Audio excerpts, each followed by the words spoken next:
When I say it's going to get even more woke, the very same day, today, this is This Morning's This Morning Good Britain, they had various pieces on. One of them was the Owen Jones one, talking about free speech. So, of course, Owen Jones gets to sit there and say the British Empire is bad and free speech is also bad and I should have free speech and platform to air those views. And they also had a segment on a woman who went missing. She went for a walk at night or something and went missing. And so, of course, loads of feminists were going on about this, and this has become a big feminist thing. We'll probably talk about it tomorrow, actually, because it seems to be kind of blowing up. But they also had this segment on conversion therapy. Now, conversion therapy is kind of an alien term in Britain. It's not something that the British public even, I would say, is probably aware of or has any particular knowledge of, because we don't really have like a religious rite that's actively trying to deconvert gays from being gay. And we're quite... I guess we'll say biologically essentialist in England. We think that there is a biological reality of a human being and that this connects directly to their experiences in the world. And so the common theme, and you'll see this all through this next segment, is that you can't change the way you're born, right? And I agree. I fully agree with this. You know, like in the sort of broad stroke definition, you can't change the fact that you're gay, you can't change the fact that you're black, you can't change the fact that you're whatever it is, right? And I completely agree. I think that's right. But that's actually not the position of the left at the moment. The left at the moment is the intersectional left, who don't believe in any kind of biological essentialism. And they believe that, in fact, all of this is down to choice because everything is a social construct. And if everything is a social construct, we can just choose to reconstruct it and construct it differently. This, of course, is total nonsense. But anyway, the question is, why now are we talking about conversion therapy on Good Morning Britain? And it's because of woke activists that have just taken over. This is Jane Ozanne, who was a member of the Conservative Party and the government's and a member of the government's LGBT advisory panel, and the third one to quit in recent days because of the way that Kemi Badenoch's running the place. Not woke. It's great, isn't it? Yeah. Oh, no, the wokists are purging themselves because of Kemi. Excellent. Great job, Kemi. But let's watch this clip. So in a religious context, it's normally the religious leader who will conduct and pray.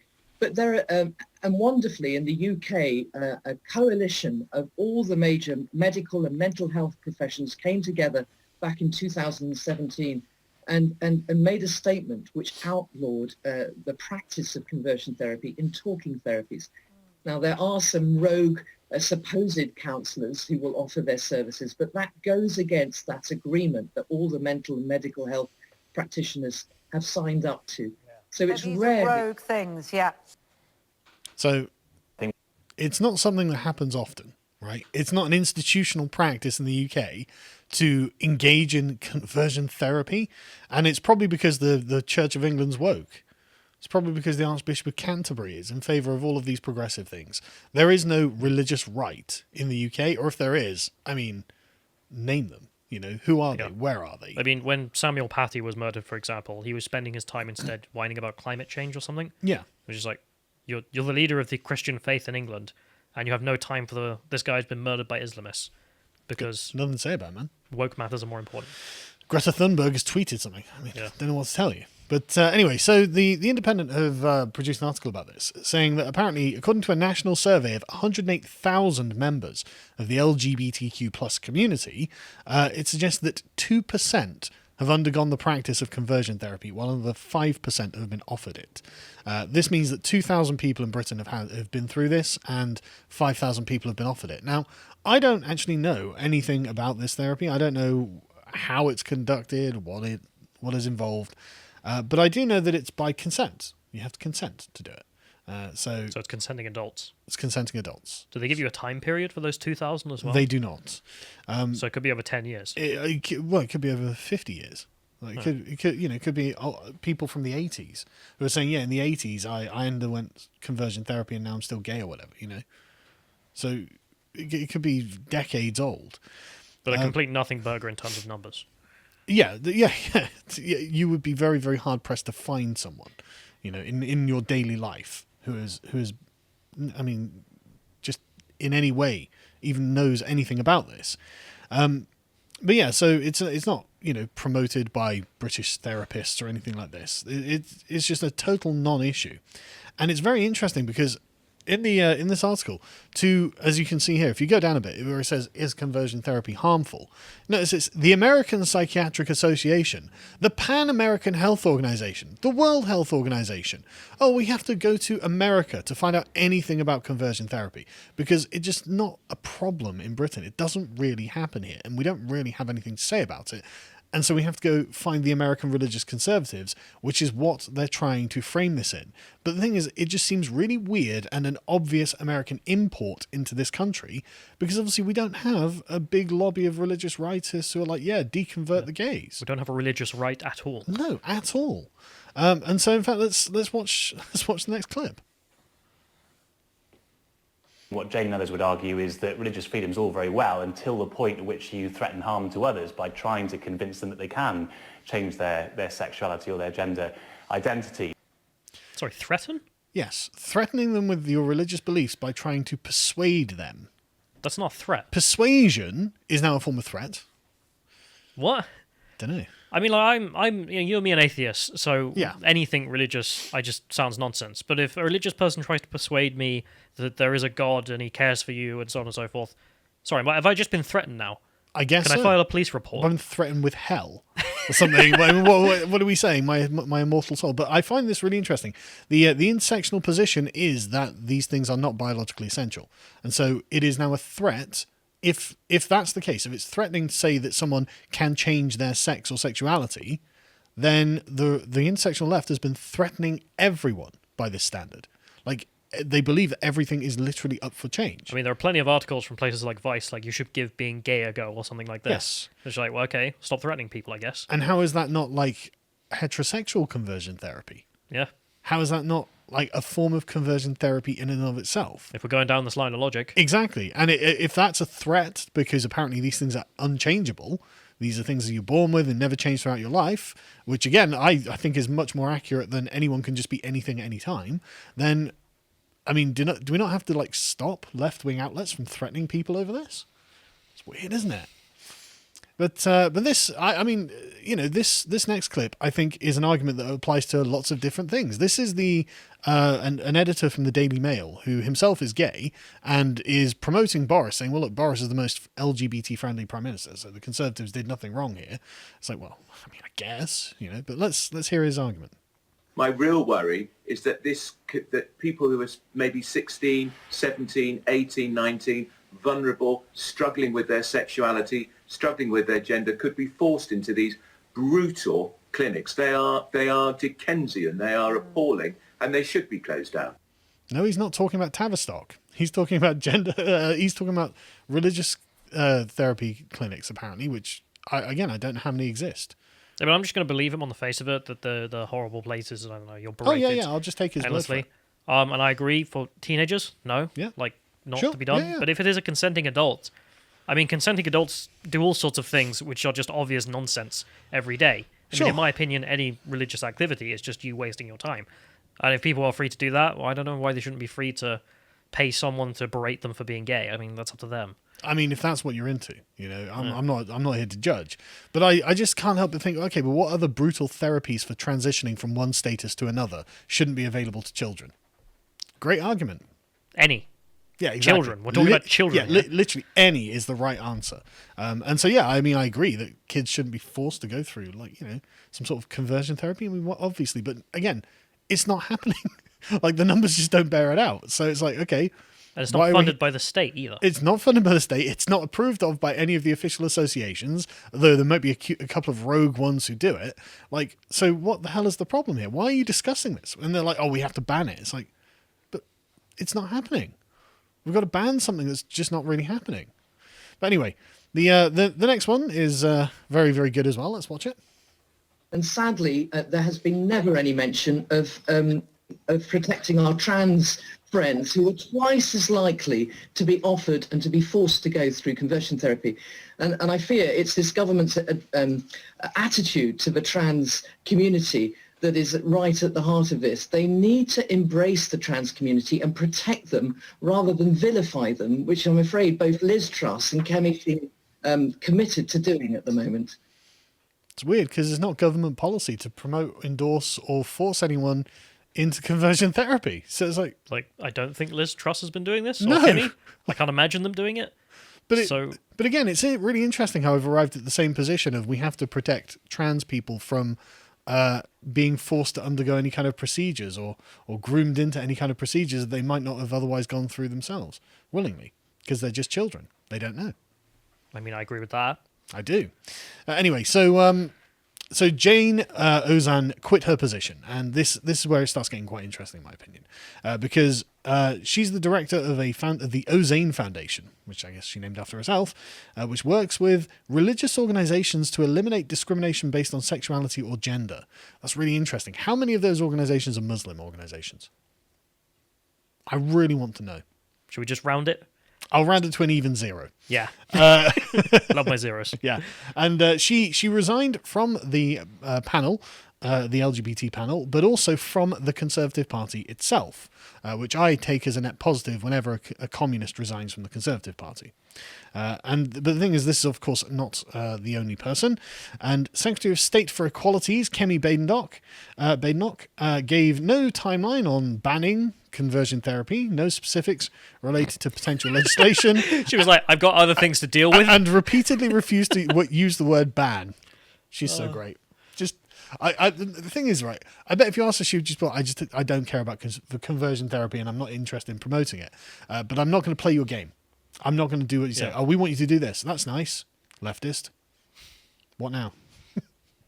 But that's the thing you're getting at, where this is a big issue for leftists online who are concerned about this because In America. it happens in the United States and places like Twitter, places like Reddit or Tumblr, whatever, it crosses over those concerns. So those people are heavily concerned about it because they see it on Social their media. phones. But then they come to people who have, actual problems in the locale and they think this is a huge issue, you've got to deal with it. And they're like, yeah, no, Britain has its own problems. See me some other time. I'm busy. Yeah. I've got a job. And they can't stand it. Yes. She says, for me, the straw that broke the camel's back was Badenoch's speech on Monday at the end of an extraordinary debate on the need to ban conversion therapy. Again, this is just, nobody is demanding this. She said that while the Secretary of State for Equalities did discuss the need to protect minors, she showed no understanding of the impact conversion therapy has on adults like myself who consented to it. Uh-huh. So she has gone through conversion therapy. She paid the person to do this. She paid the person to do this. She consented to doing it. And she didn't like it. She says she nearly ended up dying because of it. And I don't even know what it involves. So what are they doing there? I don't know, but I'm just going to assume it's really bad. Right? I agree. Don't go through it. If someone asks you, would you like to go through conversion therapy? Just don't consent. Like that's what the point we're at. Just don't consent. That's my opinion. And I actually feel the same way about, especially when they're saying here, well, we don't want children going through this. Yeah, and there are other kinds of transitional therapies that I don't think children should go through either. Again, just don't consent. I mean, something you in the government can actually do something about because you are funding it. Yes. This is not randos in the society doing it of their own accord. No, it's not. This is the Tavistock Clinic. So this is NHS, government funded, publicly funded. But you don't have to consent. And so I recommend that you don't. Anyway, she continued, frankly, one of the reasons I'm resigning now is to appeal to the Prime Minister, who I believe is a friend of the LGBT plus community, to understand that proposals that are going forward on conversion therapy do not have the confidence of the LGBT plus community. Who elected you to represent the gays of England? They do not have the confidence of many senior religious leaders who have also called for a ban. Okay.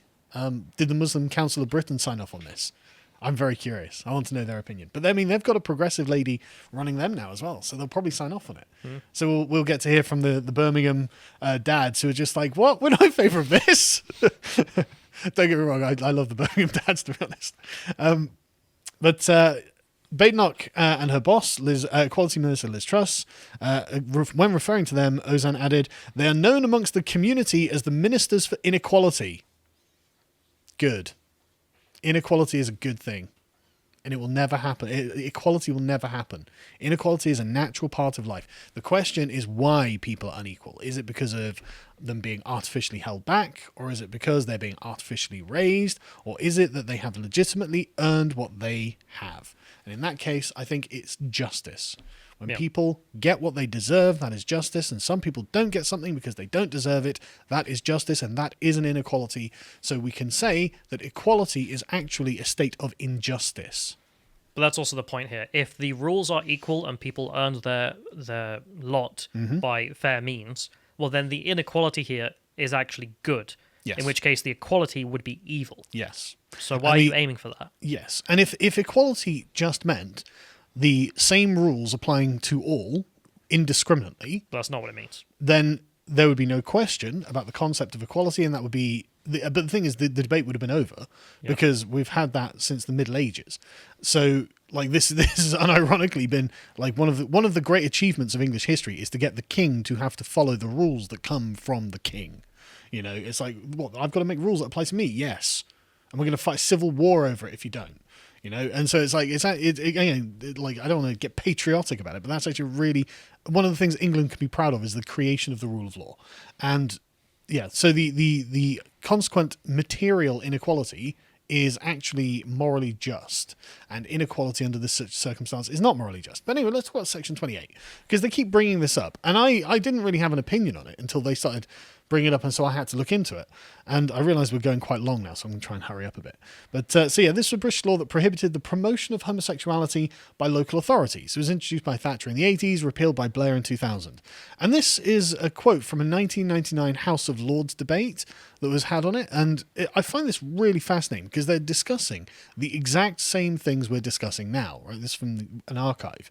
So the Baroness Knight of Collentry says, "My lords, I do not refer to parents in my own constituency, but those in other very left-wing boroughs of London. I was keen to get rid of the books. I know they still exist because they were produced to me by the parents.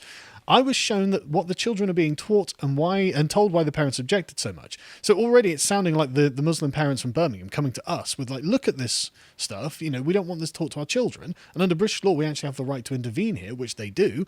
And I can't help but agree with them completely on this. You know, I think this is what's going on here is wrong. It says, I have a book that everyone should remember. It was called Jenny Lives with Eric and Martin. It depicted on its cover a little girl of about 6 years old sitting up in bed with her naked father on one side and his naked lover on the other. I shall quote the exact words used in the book because that, more than anything else, shows the age for which it was intended. It stated, "Jenny is a little girl, Martin is Jenny's dad, and Eric is Martin's lover. They all live happily together." Anything to say about that, Owen Jones? You know, you're the one who brought up paedophilia and gays. Anything to say about that book? Why is that book being promoted in extremely left-wing boroughs in London back in 1999? Why is that the case? Why is it always the case with Labour? And things like this is not gays, right? This is left-wing activism, right? There are going to be loads of right-wing gays who are conservative when it comes to things like, in fact, that Daily Mail guy, right? He was actively saying, well, look, I don't want children to be harmed by any of these things. I'm sure that he's completely sincere in that. And so a person who I guess we would consider right-wing, who would not be in favour of this, it could be gay, right? So it's not about them being gay or straight. It's about them being right-wing or left-wing. And it's a constant theme from the left to try and raise the age of consent. It's just constant press. They've done it for years and years and years, and they will continue to do it. You can look at the French intellectuals in the 70s. You can look at Harriet Harman being part of the PIE, Paedophile Information Exchange or something? Like, I can't remember off the top of my head. She was part of a group called PIE, P-I-E, and they were trying to promote paedophile rights, basically, back in the 80s. And it's like, what the hell is wrong with you people? And then in the 90s, it's like, well, look at this, just little Jenny in bed with her naked dad and his lover. Nothing to worry about here. On a kid's book, it's like, what the hell is wrong with you people? You know, but anyway. You can see the same intellectual arguments with the voting age. They do not want to limit it to adults. In fact, they are expressly arguing if Labour get in, they will give it to teenagers. The Green Party want to go even further and give it to literal children. Yes. And that's the thing. They view children as being the mental equals of adults, and they're just not. And I'm saying this as a dad. I know my kids are not the mental equals of adults and should not be given. Anyone who lives in reality knows this. Anyone who lives in reality knows this. But but nature is a class traitor and must be overcome. Yes, exactly. Nature is. And this is the problem. That kids will make decisions that are bad decisions that they don't have the foresight to be able to see the chat. Just show your child this book, bigot. Yeah, exactly. Just let them read this book. And it's like, no. And the thing is, there's another one, right? I referred to the earlier noble Lord Harris of Haringey. Haringey Council made a video called How to Become a Lesbian in 35 Minutes. So if we're talking about gay conversion therapy, how is that not gay conversion therapy, right? It was intended to be shown in a school for mentally handicapped girls, some of whom were extremely young. In the course of my many years as a local councillor, I took great interest in the mentally handicapped children in my area. I served on the boards of the schools. From my experience, those children, it is difficult enough for them to understand normal human sexual relations without having homosexuality foisted upon them. And all of this is stopped by Clause 28. Clause 28 was introduced for that purpose and that purpose alone. It was not intended to harm people who, as adults, decided that this was the way of life for them. Clause 28 had nothing to say about that. Then Clause 28 did nothing wrong. Yeah, I mean, by her argument there, what's there to disagree with? So them screaming, oh, there's going to be a return to Section 28 and Clause 28. It's like, okay, if we're lucky, I don't really want my children have gay propaganda foisted on them, especially not like mentally disabled children. Because this is the thing. What the hell's wrong with you? It's put today as if it was you couldn't teach that gay people existed and you must deny that homosexuality was real.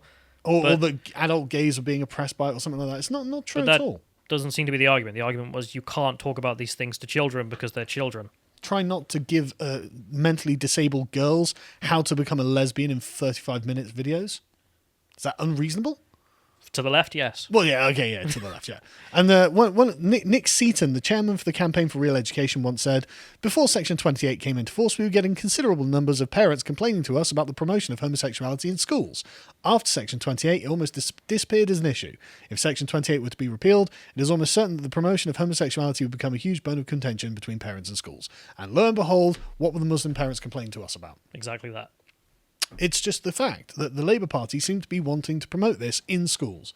And it's really, really frustrating because, like, well, it's just not appropriate. Call me a social conservative on that regard if you like, but I'm just concerned about the mental well-being of my children. And it's so weird that they're like, yeah, we want the right to be able to promote homosexuality, but you're not allowed to stop us promoting homosexuality or else we're being oppressed. I mean, we've spoken about this before, but it's, what is it called? Like sex and relationships education or whatever term they're using it now. But it's, like, you know, across the board, I actually agree you shouldn't be teaching this in primary schools and secondary schools if possible at all. Yeah.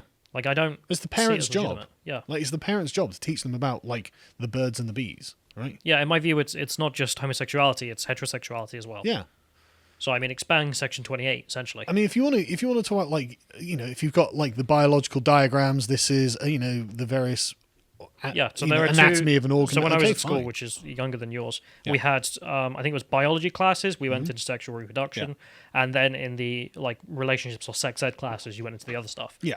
So those are two different things. So you can teach biological reproduction without having to go into the other section. Yeah, I just think that should be the responsibility of the parents. But anyway, let's wrap this up very quickly by pointing out that Ben Bradley has joined the Women's and Equalities Committee, and the left is howling about this. Ben Bradley is a very sensible man, a northern conservative, and he seems to just be a normal guy. But the thing is, being a normal guy at this point makes him basically an MRA. And being an actually sane person. Yes, being an actually sane person puts him in the realm of, Nazi, basically, according to the Pink News. They I love the way this is. Like, Conservative MP Ben Bradley is joining the Women's and Equality Select Committee months after calling on the government to protect the rights of straight men. Yeah. What's wrong with that? I mean, what's wrong with protecting rights? Suddenly, Pink News is on the side of destroy human rights. Yeah. Well, I mean, suddenly. Well, do straight men not have human rights, Pink News? Like, I'm genuinely curious. I want to know your opinion on this. Like, I hope you would write a response to me saying, oh, yeah, the notorious bigot Sargon of Akkad says that straight men have rights. What an evil man. It's like, sorry. He announced that he was becoming a committee member to be part of the debate on some really important and pressing issues, which is fair. He replaces 21-year-old Conservative MP Sarah Britcliffe, becoming one of 3 men in the 11-member group and the only straight man. You got a problem with previously, no, but think about it. Previously, despite being like roughly half the country, straight men had 0 representation on this panel. Now, all we hear from the left is that representation matters. And if representation matters, then I'm afraid it is incumbent on some straight white men to demand this representation. And so Ben Bradley is doing the progressive thing by being the representation you want to see. If you can see it, you can be it. Well, by their definition, the Women's and Equalities Committee is actually heterophobic. Yes. And has been for years. Yes. And male-phobic, whatever, androphobic or whatever it is. But yeah, so... You know, they're like, how dare he? It seems a surprising career move for the MP who has proudly refused to take part in the unconscious bias training to tackle sexism, racism and homophobia last year. So, good. Good. Ben Bradley was one of those Conservative MPs who was like, I'm not doing unconscious bias training. Good man. Yeah, he didn't want to be witch dunked. Yeah, sorry. I'm not going to go through a struggle session. Right, okay, good man. As in, so this is basically Ben Bradley saying, look, I'm not a communist. Good. And Pink News complaining why there are not enough communists on our board. And Jane, whatever her face is going, well, he's not a communist and I'm out. I'm leaving this Conservative Party. I thought this was a communist party. Yeah, exactly. They're not real Conservatives. But, so he complained apparently on International Men's Day that there was no minister for men to ensure that straight people are equally protected as gays are. Which is like, wow. That would be equal. That would be what equality would look like, which equal treatment is why they're so upset about it. Men are talked about all too often as the problem, which must be rectified. Too often, the constant drive for equality and diversity seeks to drag others down and lift everyone up. It's perfect, word for word, what I would have said. And yeah, so he's just like, I won't continue on, but Ben Bradley basically is based and red-pilled on the left is implementing privileges and not rights. And of course, women condemn the choice of Ben Bradley for the Equalities role. Just women. The women's. We've done a poll. The women's have got stuff to say. All 30 million of them. Yep, and the women's weren't happy with this. Obviously, what they mean is female Labour MPs. Like Kim Johnson, one of Ben Bradley's new colleagues on the Women's Equality Committee, tweeted in disbelief, Ben Bradley, he of the FSM vouchers go to crack dens and brothels. I don't know what an FSM voucher is. I don't know either. No. But who wants a minister for men because the Equality Act doesn't give enough protection to the woefully marginalised straight white men, is now the Tory pick for the Women and Equalities Committee speechless. Well, I mean, he is the only straight white man on the Women's and Equalities Committee, so if he's saying that that's the case, you seem to be confirming it. Free school meals. Free school meals, right. Didn't recognise. Well, where's the lie? Change my mind, that's all I'm saying. Ben Bradley being the Conservative choice for Women's and Equalities Committee is, I can only assume, someone's idea of a joke, agreed Lib Dem councillor Hannah Perkin. In reality, it's just incomprehensibly awful. Yes! Incomprehensible awfulness for the Lib Dems and Labour. Yes, I love how this is going, right? Their shock was shared by Leanne Patrick, a specialist nurse in gender-based violence and founding member of the Feminist Network for Nurses, who said it was hard to imagine a worse pick for this important position. Yes! Yes! That's what I like to hear, Conservatives! Kemi just looking at them going, yes! Destroy them all! Make them weep all over social media. God, no, they're not appointing a communist. Yes! He has repeatedly demonstrated a clear lack of understanding on key issues relevant to his role in the Equalities Act. He hasn't read enough communist theory. He has shown contempt for women, struggling families, and the Black Lives Matter movement. Yes! Well done. I want more of that. More from Ben Bradley. More from Kemi Bainduck. More weeping feminists on Twitter. That's what the Conservatives should be doing every day of your lives. If you enjoyed this segment from the podcast of the Lotus Eaters, you can watch the full broadcast live every weekday at 1 PM UK time on lotuseaters.com.